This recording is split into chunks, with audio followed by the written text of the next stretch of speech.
everybody, how's it going? We'll get started in just a moment. Enjoy the music first. For a bit.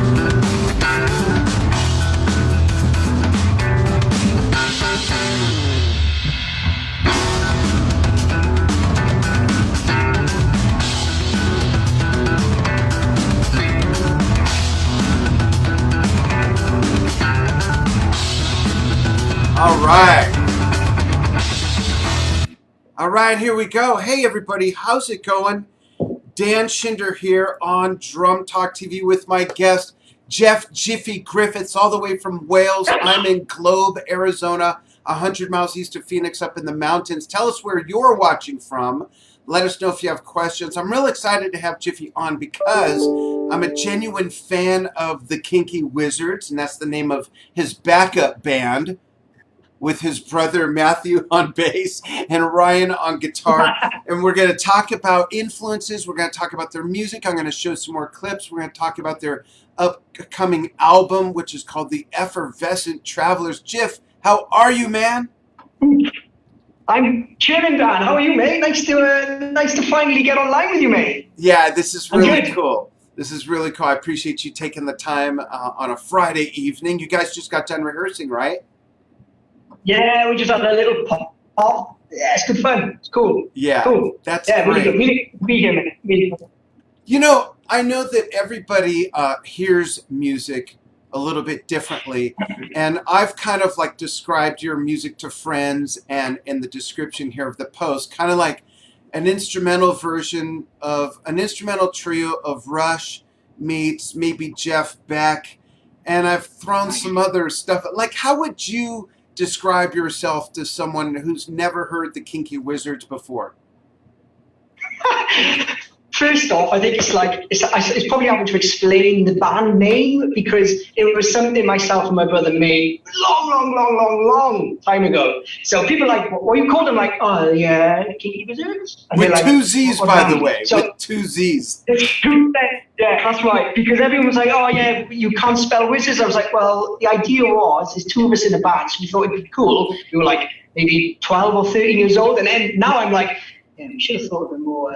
But I think it's tongue in cheek, and because we're instrumental based, we kind of get away with it because we're not, we're just a lot of fun. And I suppose the way the kind of band started was kind of certainly the style and what we kind of play is, as you say, very much like I grew up with Rush, of course. I mean, who doesn't? Mr. Peart is an absolute idol of mine, as well as pretty much everybody's playing. I absolutely love everybody's playing. But mainly because they were a three-piece, and as a trio, what they gave, and just, I sort of, yeah, absolutely, what they gave. And when I was very fortunate to watch them live when they come to the UK, gosh, it must be back in 2012 or 13 or 14. It was such an amazing show, and it really encouraged us to kind of, eventually get a third wheel. But the bass and drum stuff was kind of just the two of us, which was amazing to be a part of. Yeah, I'm going to show something in a moment, actually, that demonstrates that. Yeah, that's cool. So that must have been the Clockwork Angels tour, I'm thinking, right? That would be it. When they come to NEC in Birmingham, and it blew my hat off. My hat was gone. To watch. Sorry, go on. Oh, I'm sorry. I was just gonna say, the first time I saw Rush, I was 15. This is way back when the Earth was cooling and dinosaurs still roamed the Earth. This is back in 1978, and at the Long Beach Arena on the Hemispheres tour, and then I saw them the next night in an old airplane hangar called the San Bernardino Swing, both in Southern California. The San Bernardino Swing was famous for boxing matches, and I saw them there the next night. To give you an idea of the perspective of how things have changed, my ticket for those shows was $6.50 US. Whoa. I think last time I saw the tickets were like $200, and those were not even scalped, and they weren't the front row either. Yeah. amazing stuff. I want to show everybody some examples of your playing. So I'm going to show one of my favorite videos that really exemplified the precision of your playing and showing authority as a band leader. Check this out, folks. I'm a nightmare, mate. I'm like a cat. You know, I'm ready to go. Like, what's going on? That makes sense? Yo, what is it? Just watch me then. I'm watching you all the time. Oops.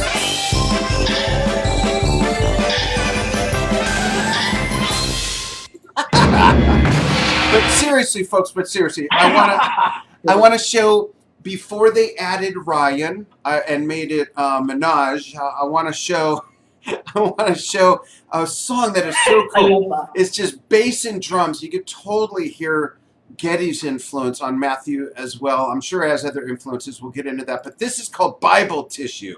Check this out. This is brilliant.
All right, folks, that's all you get. Just a teaser. Let's get back to Jiffy. So how different was it, Jiff, when you guys added Ryan on guitar, which we'll play one of the new singles from the new album in a moment, but how different was it for you and Matthew to adapt to that? Had you not played with other musicians in a while and it was just the two of you, or was it something you guys did all the time? It was just a matter of selecting someone that was a good fit. Yeah, where we live in Wales, we're kind of up a valley, which means it's just full of countryside. And even though Cardiff, obviously being the main capital of Wales, is quite a big city, when you compare it to like London and other places, people are like, where do you live? And I'm like, Wales. They're like, I don't know, mate. So it's kind of like there wasn't many people around that me and my brother knew of that in terms of guitarists, getting in a band, having a singer. So we kind of started as obviously as two-piece, but we were in the orchestra kind of thing back when I was about 9 or 10, and my brother was on clarinet at the time. Would you believe it? Oh, wow. And we used to turn up every Saturday morning, and then I was introduced to more sort of military kind of snare work, like rudimental, just snare. It was all kind of percussion, basically, yeah. And then obviously my brother adapted onto the bass because they needed a bass player in this particular jazz band that we were at on a Saturday morning. And then we kind of played together, kind of just copying things like Rush. We would do like, I don't know how to pronounce it, what's that amazing Rush song? La Villa Strangiato? La Villa Strangiato? Yeah. Perfect. So we would just kind of play those parts as just the rhythm section. And then I think my brother kind of found a knack for a lot of the finger tapping stuff and kind of made it more interesting. And he obviously massively into Vic Rubin and all these amazing bass players that, you know, certainly inspired him. And then I would kind of play just a kit myself and think up of rhythms. I'm like, oh, this will be cool. Why don't I, you know, my brother would come in and be like, oh, that's cool. Let's play to that. And then the slap element come in, which really took us off on, you know, because like is it Claypool? Les Claypool? Les Claypool, yeah, from Primus. I apologize if I mispronounced his name. So we kind of really got involved in that kind of thing. And our first ever video as a drum and bass was simply, kind of imitating that kind of thing. So we were kind of playing more along the lines of trying to be this Primus wannabe band. Yeah, I totally hear that too in your music.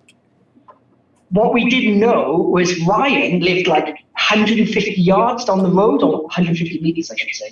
Yeah. So this is the funniest thing is we put up posters and put up flyers in the music shop in Cardiff, drummer and bassist looking for, I don't know, join a band and it takers, and people were like, oh, you're too much. I was like, what do you mean we're too much? You're too busy. We're like, oh, God, all right, okay. I said to my brother, I don't think we're going to be pop, man. We just ain't pop. So then Ryan bumped into us, which was probably about 2012. So it was quite a while, because he went off and did his own, because he's a multi-instrumentalist. He kind of writes his own albums, and, you know, under his own kind of name, and which was amazing. So we kind of got in a room together back in 2010, maybe, and started in a cover band. Yeah. Oh, so, wow. And that's, yeah. And then he came over the practice room, and then he was like, oh, I live like there. And we were like, brilliant. That is so funny. So we started jamming, yeah. That is so cool. And I think, what a great fit, too. Yeah, and his approach to kind of, because again, massive Rush, Eric Johnson, which for me, I was like, who? You know, I'm not in the guitar world. I was only ever just this stuff, you know, all this metal. My brother was like, oh, you know, I kind of mimic what Jiffy was kind of doing, and how we kind of created these, you know, like, I know, like, rhythm sections, you know, the fundamental part of the band, which everyone else kind of falls off. Right. But we didn't want to do that conventional way of just fall to the floor and hitting down like melody. Yeah. You know, and Bible Tissue being one of the songs where it's, even though that you're, as a two-piece, you're trying to invent ways of being different, and you think, how far can you take bass and drums where it is just bass and drums without SPDSX sample pads, without triggers, without the technology in advance? Because certainly back in 2002, when me and my brother were playing, we didn't have technology. We just had basic gear. Yeah. You know? Yeah, that's cool. Let's play the first single off of the new album by the Kinky Wizzards, Effervescent Travelers. We'll talk about that title in a moment. Okay. But this is just a drum cam video. So you won't see Ryan, you won't see Matthew, but you'll hear them. And I love this song. It's called High Rise. Check this out, folks.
right, I won't play the whole piece because we want them to buy the album, of course. But it's brilliant. I just love it. You know, Ryan, I don't know what kind of, I think he's using a harmonizer, but it sounds like 10 guitars playing in unison. It sounds great.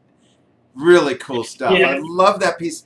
Tell us more about the album. Let's start with the name, Effervescent Travelers. And folks, you can see the cover right there on our player. How did the name come about, and what does it translate to for the band?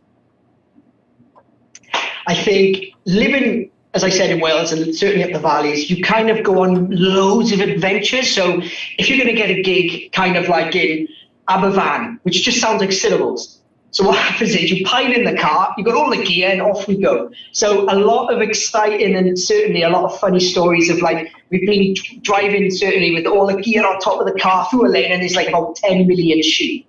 And we're like, well, what happens now? And Ryan's like, well, we got to go this way. I was like, well, we can't. It's like, well, that's the end of the gig then. So we wrote a song that will kind of represent every kind of journey. So, for instance, there's a track name called Sur la Dordogne, which is basically down the Dordogne, which is a famous river in the south of France where we generally go every year just on holiday. And we go on canoes, and my brother kind of wrote, humming to himself on one of the canoes as we're going down this river, just this particular song. And then we're all in the canoes side by side going, oh, I quite like that. And Ryan will kind of bank. I'll forget about it an hour later, but Ryan will kind of have this idea and then go home and kind of write something that is within contrast to that. And there's another track called Mont Blanc when Ryan went and just walked up some random hill somewhere and then just wrote a song in his head. And that is a very Elton John-y style kind of song. And certainly once the album's out, you'll listen to it. There's other songs called Almighty Faff. This one is my favourite. Oh, really? Almighty Faff. About every time we try and leave the house, somebody's got a faff. Mainly me, which means I'm like, right, if we got everything, who's got this? And then we're like, I don't know. So we can never leave because we have to always go back. So it's always a mission to kind of get out of the house, get out with the rehearsal space. And one more just to kind of give you is an extreme push cycle race, which sounds crazy. This is the next single that's going to drop in July. Oh, that's the new single that you're going to send? Yeah, so we High Rise obviously is out, and now there'll be another drum playthrough with that I'll hopefully send over if I get time. That'd be very kind if you could showcase that. But just names that have gone around experiences of what we've experienced as an instrumental band. Just such a lot. I love the theme. That is great. I'm going to play an excerpt from a Neil Peart inspired drum solo that you sent me, which, of course, what Neil was doing that you're emulating was inspired by Max Roach. I'm trying. Yeah, trying. Yeah, from the drum also waltzes. And then after we come back from that, I'd like to find out about more of your influences and the other guys as well. So here we go. Here's Jiffy with a solo. Dig it.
Awesome. I just love that. Your kit always sounds so good too. And I want to mention that Ryan is watching. He commented. Ryan's watching, and I think I saw Matthew as well watching, which is really cool. So what other influences do you have besides Neil Peart and me, of course? It'd probably be like, I'm a massive Dave Matthews fan. Carter Buford, I think, and again, I apologize if I can pronounce Carter's amazing, yeah.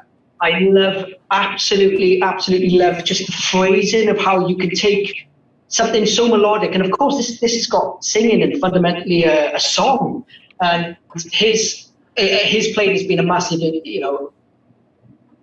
a massive, for my playing, it's just really, a real joy to listen to, and certainly be able to kind of play some of his songs, which are a massive challenge. And when I watch him live, it just blows my socks off.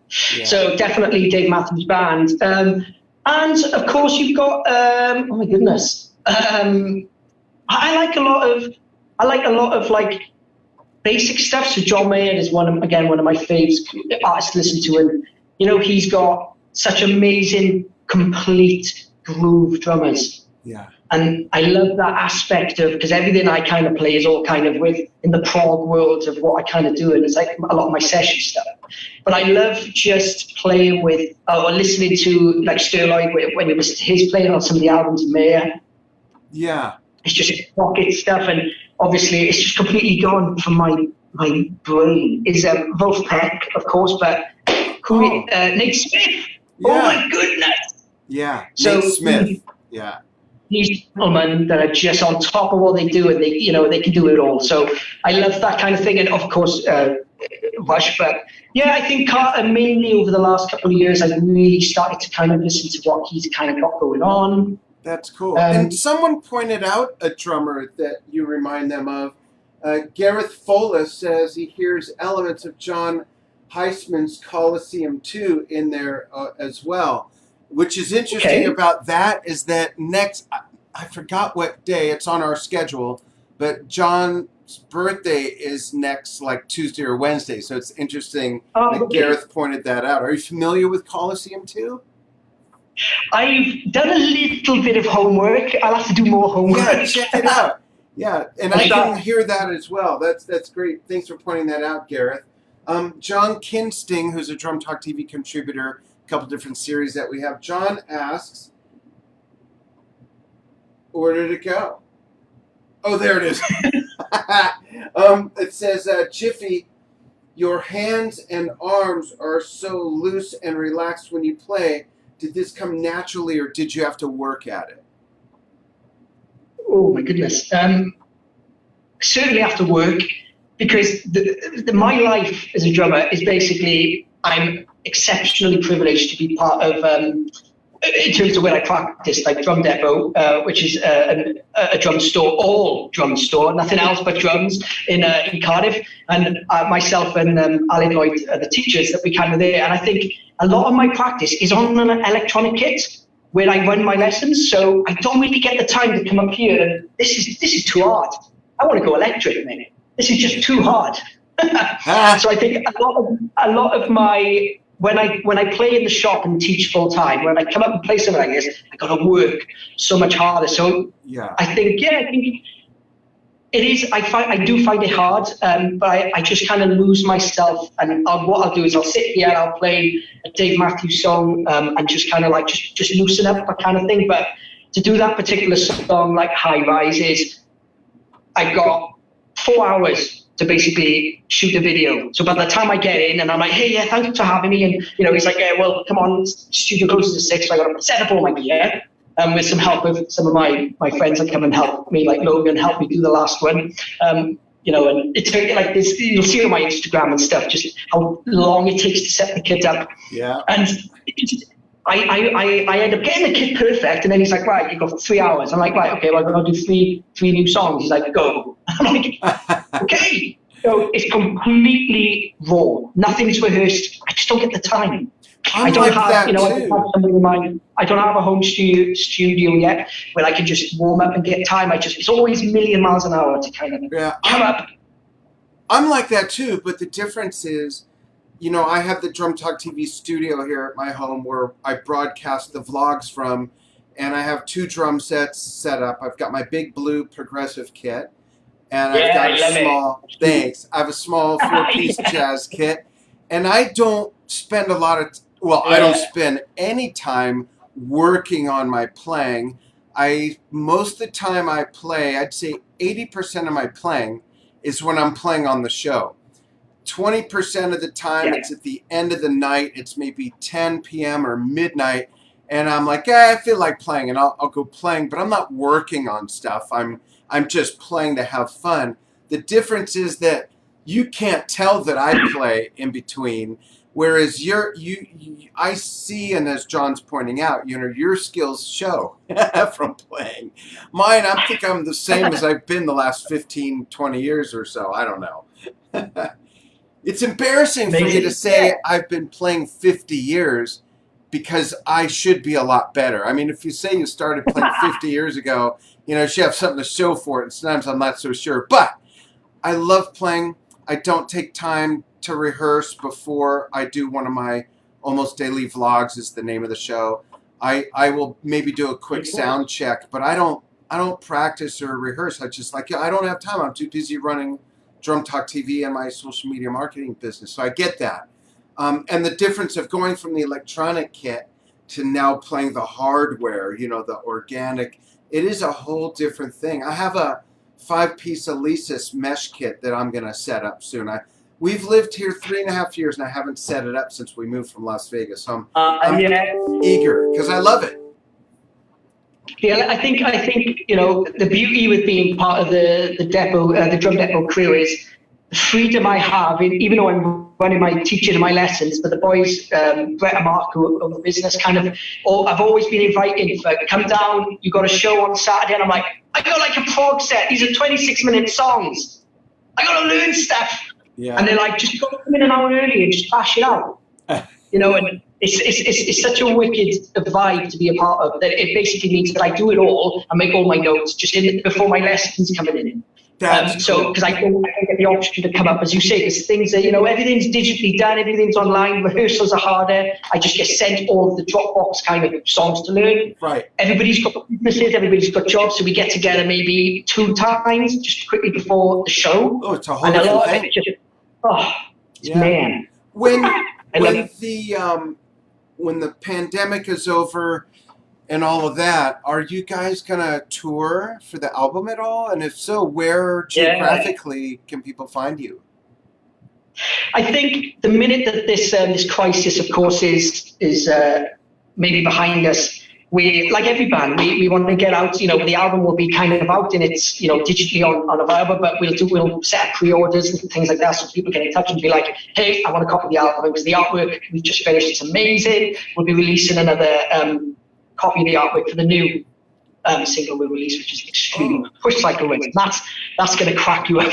I can't wait. I'll tell you, I'm going to get in trouble if I mention this, but we've actually now got a brass band playing with us. That's what I'm going to say though. Wow. Yeah, on High Rise there wasn't. Now I'm going to get a big telling off for giving the game away, but we've got a brass band that, and we'll be releasing videos obviously in the studio, but just to give you a completely different feel. I love that. I love that. Yeah, but gigging wise, yeah, like any band, we'll try and get something local just to start off, maybe like an album release show, just to kind of see who's interested, and then just get the gear in the car and get back out, and maybe get into London or some bigger cities, and certainly into Europe once we can kind of, you know, hopefully get on a support tour like we love as a band, the Aristocrats. Yeah. Now I know you had Mark on. Yeah, Marco was just on. Yeah. Now, Marco came into the clinic here in Drum Depot recently, so we had a nice little catch-up. Good. Very briefly, you know, the gentleman was busy. But that would be the kind of thing we would need to do, because we're still quite young as a band, Kinky Wizzards. We haven't done much gigging, because obviously Ryan is now currently right now in Dubai teaching. So, but he's coming home this year, so he's home in 2 weeks. Oh, good. Good. So we're going to start coming up here weekly rehearsals and then just kind of try and book some shows. So yeah, looking forward to doing that. I'll put my 2 cents in with Marco too. You'll get my endorsement for sure. That's awesome. Let's see who else is watching. Oh, we've got Mr. Chima from Nigeria, thanks for watching. Thank you so much. Thanks for the question, John. Ryan says, because I replied to him and said, dude, I love your work. And Ryan says, thank you, Dan. To answer your question about the guitar sound in High Rise, I used an electro harmonics. That makes sense. Electro harmonics POG, an octave pedal to get that real thick tone for the solo. That's awesome. I remember back in, wait, I got to do this the right way. Hold on, let me get my other glasses. Back in my day, our guitar player had a, let me think, it was an Eventide, and it had there was a wheel, and you'd put a hamster on the wheel that would turn it and generate electricity, and that was his harmonic device to harmonize the guitar. All right, so that was back in my day. We're talking 1978, 79, 80, 81. So that's cool. It sounds killer, Ryan. Thanks for filling us in on that. That's awesome. And Alan Davey is watching. Alan Davey has a son who's 17, who we have featured here on Drum Talk TV. He's 17. He's a multi-instrumentalist playing drums, bass. I've seen that young lad. He's amazing. Isn't he great? Alan, thanks for checking in. He did a Dream Theater cover, didn't he? What's that? Sorry? Did he do a Dream Theater cover? Yeah. Himself playing? Yeah, a couple different Dream Theater covers. Yeah. Tell Matthew's going to give Matthew a run for his money. Yeah, good. Yeah, really good. Very cool. So I have for the last question, it's totally unrelated to music, Jiffy. My question, so this is the Jiffy Griffiths fun fact question. Da, da, da. When you're not playing drums, when you're not recording, when you're not rehearsing, when you're not writing, when you're not doing gigs, when you're not doing videos, when you're not teaching, when you're not doing anything having to do with music, help us get to know you. What do you like to do with your time when you're away from music? Oh, wow. I love fishing. I know that sounds bizarre, and surfing. And I've always been kind of outdoors. I don't get the time to surf as much as I would like because of music, but fishing just completely just relaxes me, and I love. I've always gone for years and years to quite a local lake that's in Wales, and just spend my time just relaxing doing that, but mainly on my bike and traveling with my partner, and just going on holiday and just relaxing and swimming. I love swimming grass. You love what? I love gardening. Oh, swimming. Great. Yeah, me too. I love gardening. Keeps me off the news for sure. There's a place I go fishing about. You know, we live in the mountains, and there's a place at about 8,500 feet. I don't know what that is metric. 8,500 feet up in the mountains, and we see bald eagles catching fish and red-tailed hawks and things. And sometimes we don't catch anything, and I don't even care. I just love being out and off the grid for 14 hours, smelling the pines, and it's just beautiful up there. Absolutely beautiful. Yeah.